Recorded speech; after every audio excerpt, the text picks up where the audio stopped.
class, today we're going to talk about section 1.3, which is about trigonometric functions, and it goes back and covers the inverse trigonometric functions that were in section 1.4. I teach out of order because I feel like it flows better this way.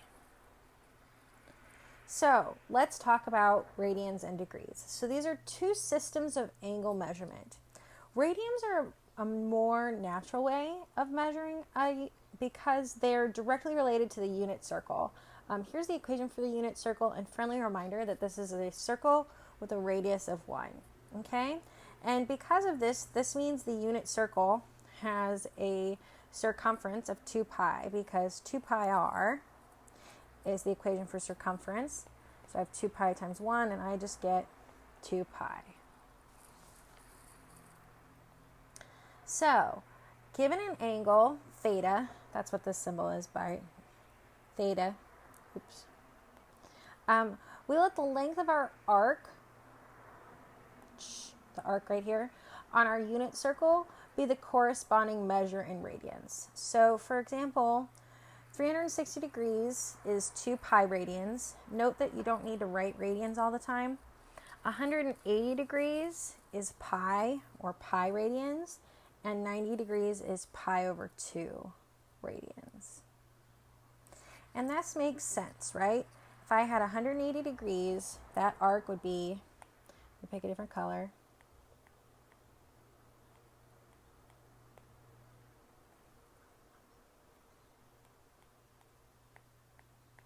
It's not letting me pick it. Okay, well, that would be half the circle, right? Well, 180 degrees is half of 360. 360 divided by 2 is 180. 2 pi divided by 2 is pi. Same thing with 90 degrees, which is half this, and so on and so forth. So, since 180 degrees is pi radians, then we can say that 1 degree is pi divided by 180 radians. Okay? We found this by dividing both sides by 180. So, for example, 240, how would I convert that to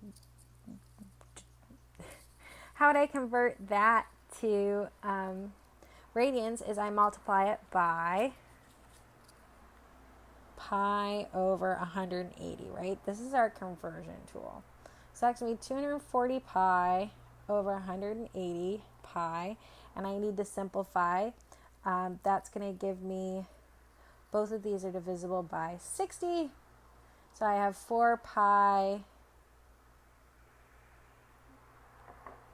There's not a pi down here. 4 pi over 3 would be 240 degrees. Now, what if I wanted to convert the other way? Well, since pi radians is 180 degrees, and that means that 1 radian is 180 divided by pi degrees. And we found that by dividing both sides by pi. So in order to simplify this, I would multiply both sides by 180 over pi, to convert, not to simplify it, but to convert from radians to degrees. That gives me 3 times 180, which I did not have figured out. Sorry, guys. 3 times 180, that's 540 pi over 4 pi. That means my pi's cancel. I divide 540 by 4. And I get 135 degrees. So this is how we convert between degrees and radians to degrees. So let's do a few more examples. How about 15? In order to convert from degrees to radians, I multiply this by by pi over 180. That gives me 15 pi over 180, which simplifies to pi over 12 radians. And remember, radians isn't always going to be written, but sometimes it's nice to have it. This also works for negative degrees as well. I multiply by pi over 180. That gives me negative 60 pi over 180, which is negative pi over 3 radians. Negative 225 Again, to convert to radians, I multiply by pi over 180. That gives me negative 225 pi over 180, which simplifies to negative 5 pi over 4. So that's how we convert from degrees to radians. Now why don't we take a look at converting from radians to degrees. In this case, I multiply by 180 over pi because this causes our pi's to cancel out. Now I have 3 times 180, which is 540, divided by 2, which is 270. Now what about pi over 6? Okay, pi over 6, I'm going to take 180 over pi. Now I have 180 divided by 6, because my pi's cancel out. 180 divided by 6 is 30. And it's important to know that these are degrees, so we should put the little symbol for degrees right there. Next, negative 3 pi radians times 180 over pi. My pi's cancel out. That gives me negative 540 degrees. So here are some angles measured in degrees as well as radians. So 30 degrees is pi over 6 radians, 45 is pi over 4, 90 is pi over 2, and so forth as you go around. 270 is 3 pi over 2 degrees, and things like that. And these are their coordinates on the unit circle. Okay? So there are 6 trigonometric functions. Okay? There's sine, which is opposite over the hypotenuse, cosine, which is adjacent over the hypotenuse, and tan, which is opposite over adjacent. These are like the main 3. You remember, you might have heard of something called, SOHCAHTOA, and that's a rhyme to remember the definition of sine, cosine, and tangent. Cosecant is the hypotenuse over the adjacent. That's kind of the opposite of cosine. Secant is hypotenuse over opposite, and cotangent is adjacent over opposite. So when we're finding our locations on the unit circle, it's important to note that we have these special triangles, but we have to scale them so their hypotenuse is 1. Okay, this way they'll fit into our unit circle. And we can do this by dividing all of our measurements by the hypotenuse. So if I divide this by the square root of 2, square root of 2, square root of 2, I'm left with a circle with a hypotenuse of 1, and the opposite and adjacent are 1 over the square root of 2. I can do the same thing for our 60 degree, 60, 30, 90 special triangle over here and divide both sides by 2. That gives me a hypotenuse of 1, okay?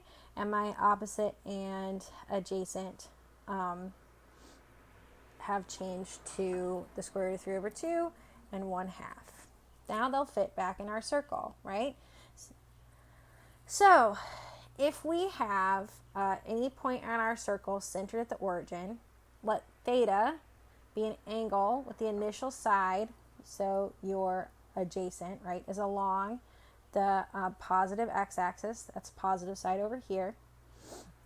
And terminal side is going to be given by the line segment OP. So here we are. We've got our point on the unit circle. The trigonometric functions are then defined as y, right? Sine is opposite over, so opposite over hypotenuse, right? So we're going to have y over our hypotenuse, which is just 1. Cosine, which is our adjacent over our hypotenuse, which again is just 1.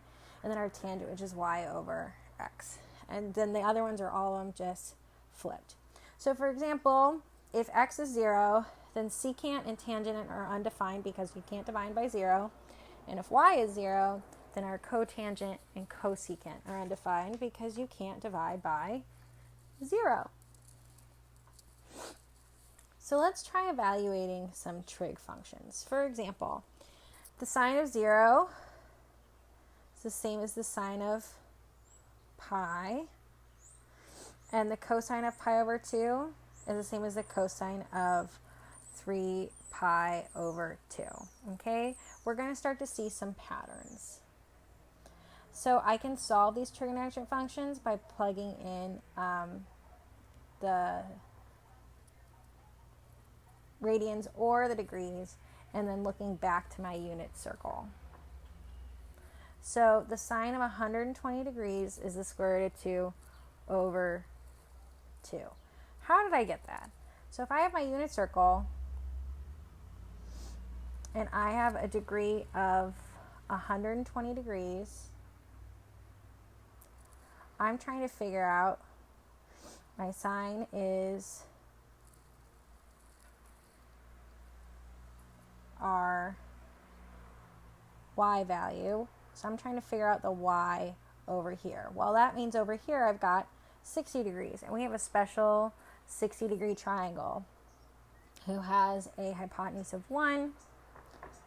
Square root of 3 over 2 is its opposite side, and then 1/2 is its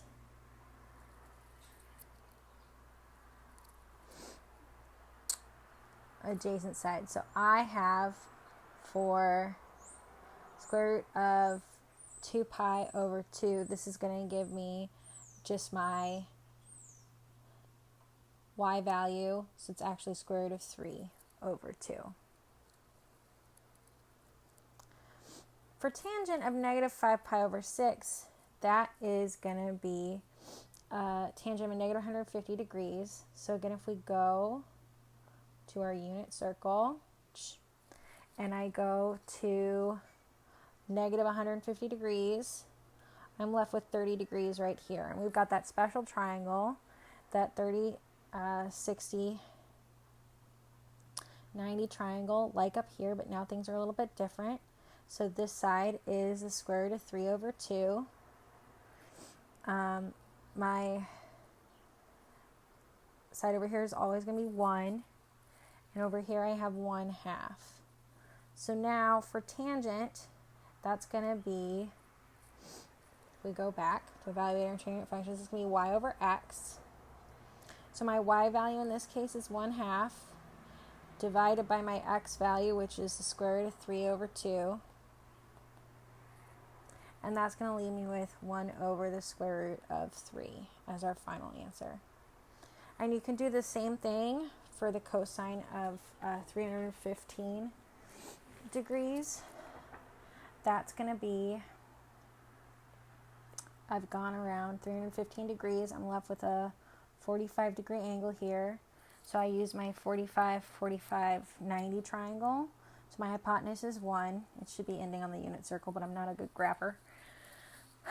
And then each of the opposite and the adjacent sides of this are going to be 1 over the square root of 2, 1 over the square root of 2. So for cosine, my value is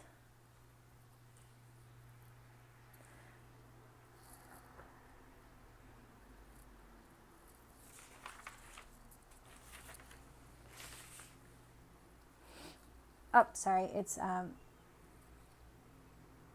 this one's going to be negative square root of 2 divided by 2, and this is the square root of 2 divided by 2 for this special 45-45 triangle.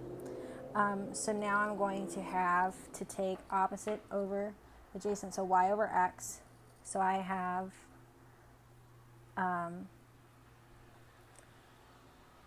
just for my cosine, all I need is the x. So I'm going to have, the y. So I'm going to have negative square root of 2 over 2. So what's nice about these graphs of trigonometric functions is they're actually periodic functions, okay? The period of a function is defined to be the smallest positive value p, such that f of x plus p equals f of x for all values of x in the domain. So that means they're going to have a period where, what's the period where it repeats? For sine, cosine, secant, and cotangent, they all have a period of 2 pi. But the tangent and cotangent functions repeat on an interval length of pi because they have asymptotes where the opposite or the adjacent equals 0, so you can't divide by 0, and they're going to have asymptotes. So let's take a look. You can go out and try and find some visual representations, but what you do is you put a dot on the unit circle, and then you kind of roll it, and it'll give you,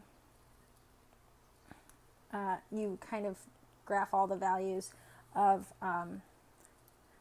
the degrees as you go along. So here at 90 degrees, we have pi equals 2. 180 degrees, pi is 0. 270 degrees, we have y is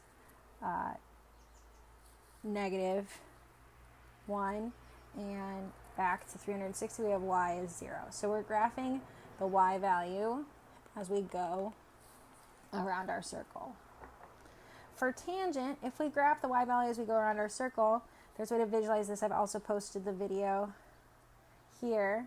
Right, as I graph the y values as I go around my circle, at some points, because I have to divide by 0, I get what these are called asymptotes.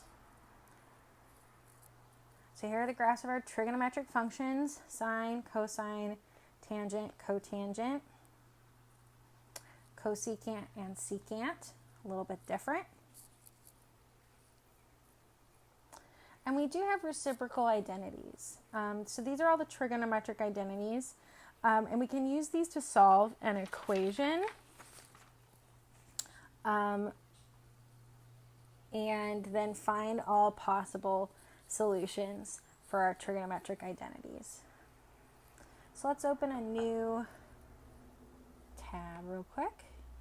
So if I have 1 plus cosine of 2 theta equals cosine theta, I want to find all the solutions and solve this. So first thing I'm going to use is I'm going to use the double angle formula. So I'm going to be able to replace this with 1 plus 2 cosine 2 theta equals cosine theta. Well, minus 1. Now I can replace all of this, which is 2 cosine theta, using our trig identities. I'm going to go, 2 cosine squared theta, because I've got 1 plus 2 cosine squared theta minus 1. That simplifies. Now I'm going to subtract cosine from both sides to get something set equal to 0. So I have 2 cosine squared theta minus cosine of theta equals 0. I'm going to simplify this by pulling out a cosine theta. So I have cosine of theta times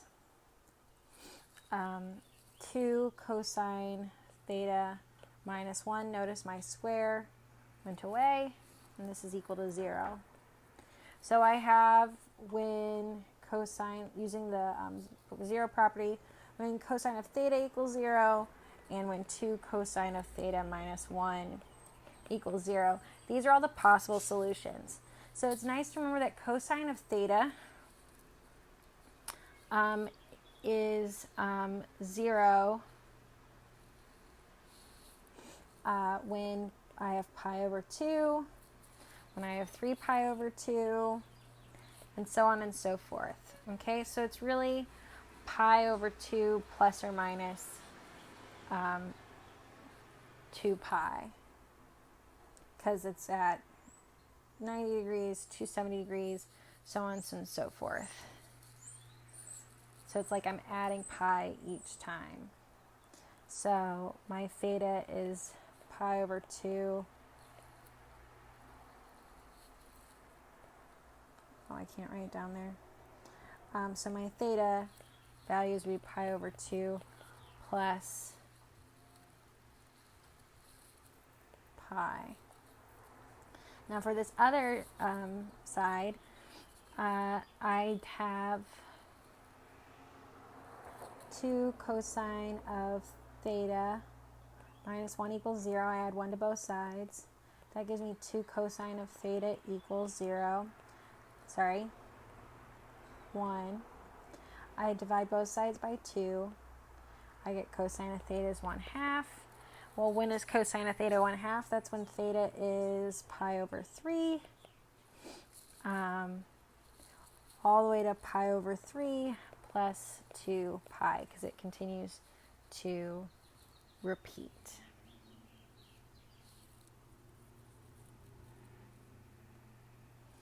So some key information about the trigonometric functions. So the basic trigonometric functions are periodic, and therefore they are not one-to-one. That means they pass the vertical line test, but they fail the horizontal line test. So one thing we can do is condense them to be one-to-one on an infinite number of intervals, and we just define those intervals to be from negative pi over 2 to pi over 2. This interval right here would pass the horizontal line test and the vertical line test. So we can restrict its domain and then find its inverse. So by doing so, we only define the inverse of a sine function on the domain from -1 to 1. So when x is -1 or x is 1, okay? And we find all the points which satisfy theta. So our interval negative pi over 2 satisfies sine of theta equals x. And we can do this to find the inverses for all the trig functions. So just so you know, you might also see the inverse functions labeled arc sine or arc cosine instead of having this -1 that we typically associate with the inverse of a function. So let's evaluate some inverse functions. I have the inverse sine of negative pi over 3 over 2. Okay? So this is equivalent to finding sine of theta, because it's the inverse, right, equals negative square root of 3 over 2. And it has to be between negative pi over 2 and pi over 2. So if we go to our unit circle, we would see that the sine of pi over pi negative 3 is negative square root of 3 over 2.